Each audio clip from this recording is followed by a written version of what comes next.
L'Europe ne veut plus des pesticides, mais elle ne s'interdit pas de les exporter vers les pays émergents. C'est ce double standard entre des citoyens de première zone qui seraient les Européens et des citoyens de seconde zone qui seraient les citoyens où on peut exporter ces produits. Umundi, en partenariat avec 5 autres ONG, dénonce le rôle de la Belgique et d'autres pays dans l'exportation de pesticides interdits en Europe. 3 des 4 géants du secteur sont présents en Belgique.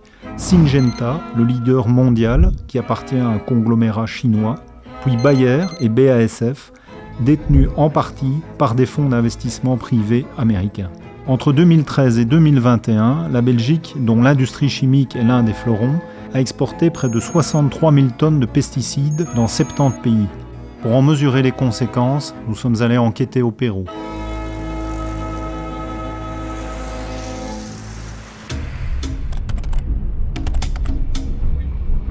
La région de Lima est l'un des poumons agricoles du pays. Les vallées andines alimentent en fruits et légumes les 12 millions d'habitants de la métropole. Lorsqu'on sillonne les zones de fermage, les mêmes scènes ahurissantes se répètent un peu partout. Ce matin-là, un cultivateur remplit un baril d'une série de produits phyto, dont du mancozeb, un fongicide reconnaissable à sa couleur bleue. Il prépare son mélange à l'aide de l'eau du rio voisin, qu'il contamine par la même occasion. Ensuite, sans aucun équipement de protection, il s'en va répandre son cocktail sur une culture de ciboulettes. Un autre jour, une équipe de 8 jeunes hommes, sans gants, ni masques, ni lunettes, mais harnachés de pulvérisateurs à essence, vaporise des pesticides sur un champ de choux. Lorsqu'ils se croisent, le nuage chimique les enveloppe complètement. Que les agriculteurs cultivent eux-mêmes leurs parcelles, ou qu'ils la louent aux investisseurs qui pratiquent la culture de rente, tous sont convertis à l'agriculture intensive, dopée aux pesticides et aux engrais de synthèse, le but étant de faire du rendement au meilleur prix. Pedro Luis en fait partie. Il débroussaille ses cultures de pommes et de coings accrochées à flanc de montagne, à coups de glyphosate, et traque les mouches et les vers du fruit à l'aide d'insecticides. Nosotros usamos campal, arribo, ciclón, tifón, y para que el producto salga así, brillosito y limpio, usamos un producto que se llama Vidán.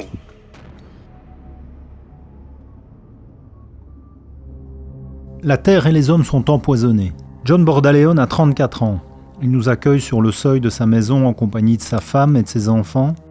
Il est employé depuis 5 ans comme travailleur agricole sur différentes exploitations. Il se dit malade à cause des pulvérisations qu'il a stoppées à présent. Il parle de ses yeux et de sa peau qui brûle, de ses difficultés respiratoires aussi.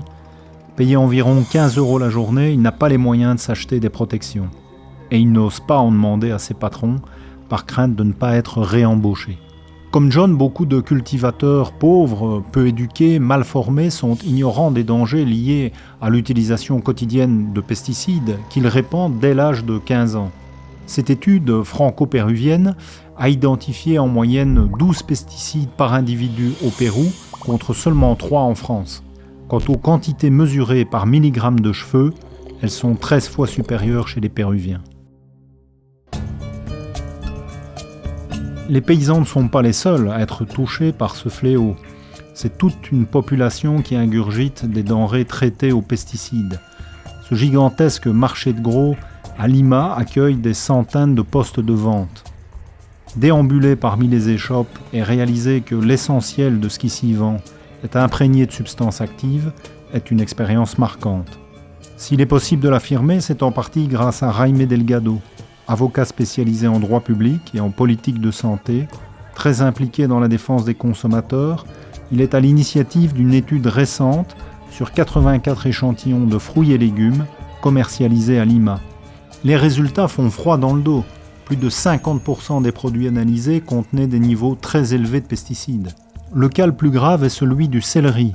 8 substances différentes y ont été détectées, avec des concentrations supérieures de 25 000% au-dessus de la limite maximale autorisée par les normes sanitaires. La ley establece que si un producto supera los límites máximos de agroquímicos es considerado no apto para el consumo humano. El cáncer al estómago, al colon está subiendo terriblemente. Entonces ya es hora de actuar. Face à ce constat alarmant, se pose la question de la protection des cultivateurs et des consommateurs. Le secteur de l'agrochimie invoque la Convention de Rotterdam et plaide pour que les pays importateurs reçoivent le soutien nécessaire pour la mettre en œuvre. Cette convention stipule que l'importation des pesticides dangereux doit recevoir le consentement de ces pays. Mais que vaut le consentement du Pérou, qui a peu de moyens d'expertise scientifique et dont le commerce international de ses produits agricoles constitue une véritable manne financière? Notre enquête montre que les dispositifs de contrôle interne sont particulièrement inefficaces au Pérou. Les différents organismes gouvernementaux ne cessent de se renvoyer la balle. Sur le terrain, ce sont principalement les municipalités qui ont pour mission de contrôler la chaîne alimentaire. Seulement voilà, elles n'en ont ni les moyens, ni les capacités.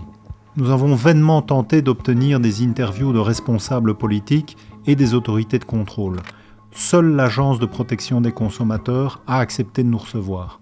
Étonnamment, sa directrice admet n'avoir jamais reçu d'alerte avant l'étude de Jaime Delgado. Esto último que nos hemos informado es sumamente preocupante para nosotros y en la medida del tamaño del impacto que esto puede tener en la afectación de la salud y seguridad de los consumidores, es que el Indecopi ha asumido el compromiso de ver este tema, pese a que no tiene la competencia total para generar un cambio. Confrontés à la faiblesse de l'État et au lobbying des fabricants de pesticides, certains paysans péruviens ont pris leur destin en main. La lutte qu'ils mènent pour revenir à une agriculture plus durable est loin d'être gagnée.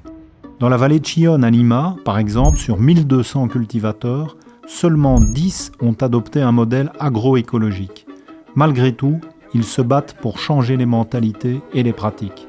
Nous avons rencontré Felipe, qui a abandonné les pesticides et pratique maintenant l'agroécologie, malgré le fait que les cultivateurs de la région le prennent pour un fou. Yo inicié como agroecología para cambiar la manera de producir sanamente y mejorar así la salud tanto de mi familia y tanto para mis semejantes, ¿no? Il a été convaincu par Luis Gomero, un ingénieur agronome et agriculteur, président du consortium agroécologique péruvien. Il s'emploie tous les jours à convaincre les producteurs de renoncer aux intrants chimiques.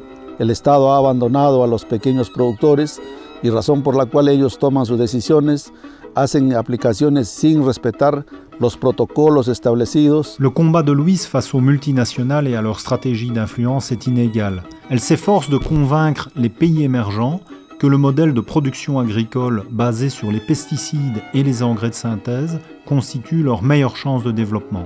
Et donc, si on exporte des pesticides vers les pays du Sud et que ça passe si facilement auprès des gouvernements des pays du Sud, c'est parce qu'il y a cette idée que c'est comme ça qu'on va se développer et que le modèle de développement, c'est celui-là. La limite de ce discours-là, c'est qu'en fait, nous, on sait aujourd'hui que ce modèle de développement, il est insoutenable. Et donc, c'est très intéressant de convaincre les autres que c'est un bon modèle, comme ça, à la fois, on peut écouler nos pesticides, on peut chercher une meilleure trajectoire chez nous pendant qu'ils se perdent sur une mauvaise trajectoire, et finalement, tout est bien, quoi.